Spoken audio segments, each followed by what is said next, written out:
मतलब हमें सारे पार्टी वाले अपना लगेगी पहले वो तो पूरा ऑफिशियल खबर हो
बिहारी वाजपेयी जी की आज पुण्यतिथि है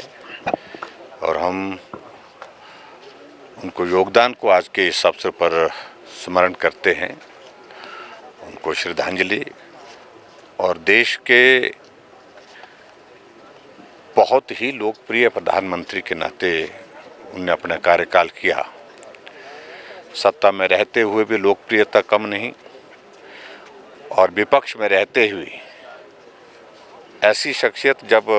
लोकसभा में, राज्यसभा में ऐसे हालात बनते थे जब बहुत हंगामा होता था विपक्ष की ओर से, चाहे वो प्रधानमंत्री के तौर पर, चाहे वो अपोजिशन के नेता के तौर पर, चाहे सांसद के तौर पर, जब अटल बिहारी वाजपेयी जी अपना वक्तव्य देने के लिए संसद में खड़े होते थे तो विपक्ष कितनी भी कटुता, कितना भी तनाव के माहौल में उनको बहुत शांति से सुनता था। मुझे याद है अच्छी तरह से कि जब उनकी सभाओं का आयोजन हम लोग करते थे तो लोगों को लाने की ज़रूरत नहीं पड़ती थी, लोग स्वयं आते थे। अटल जी आ रहे हैं, उनको सुनना है। और हमारी ही पार्टी के, भाजपा के ही नहीं, हमारी पार्टी से अलग भी जो वैचारिक दृष्टि से हमारे साथ नहीं, वो भी उस सभा का हिस्सा बनते थे। ऐसी शख्सियत जिनका देश की राजनीति में एक बहुत बड़ा योगदान रहा और बतौर प्रधानमंत्री पोखरण का विस्फोट, परमाणु विस्फोट जो है, बहुत दबाव के बावजूद भी उनने जो है वो करके दिखाया और भारत एक परमाणु शक्ति है इसका एहसास पूरी दुनिया को कराया। कारगिल युद्ध जिस प्रकार से हुआ और दुश्मन अपने मंसूबे को सफल करने में जिस प्रकार से योजना बना करके आगे बढ़े थे, उसी प्रकार से उनको खदेड़ करके, उनको एक एक को मार करके, भगा करके जो है वो फिर से उस कारगिल के उस युद्ध को जीत के रूप में हासिल किया। और ये पहली बार इस वक्त ये भी बात आई ध्यान में कि जो शहीद होता था आमतौर पर उनके कपड़े घर भेजे जाते थे परिवारजनों के पास, लेकिन अटल बिहारी वाजपेयी जी ने कहा कि जो शहीद कारगिल के इस युद्ध में जवान लोग हुए हैं, एक एक का शव उनके परिवारजनों को सौंपा जाएगा, घर जाकर के सौंपा जाएगा। और उस तरह की व्यवस्था के अंतर्गत जो है, और उसमें स्वाभाविक रूप से हिमाचल का भी एक बहुत बड़ा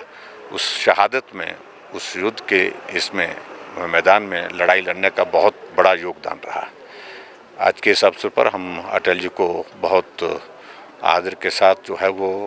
याद करते हैं, श्रद्धा के साथ याद करते हैं और आज पुण्यतिथि है, उनको हम श्रद्धांजलि जो है वो। देखिए आपदा का दौर है और इस आपदा के दौर में मुझे लगता है कि सभी को मिल करके काम करना है। जिसको मदद की ज़रूरत है उसको मदद करने के लिए हमको आगे बढ़ कर के काम करना चाहिए और हमने किया भी है। केंद्र से जो मदद प्रदेश के लिए इस आपदा की घड़ी में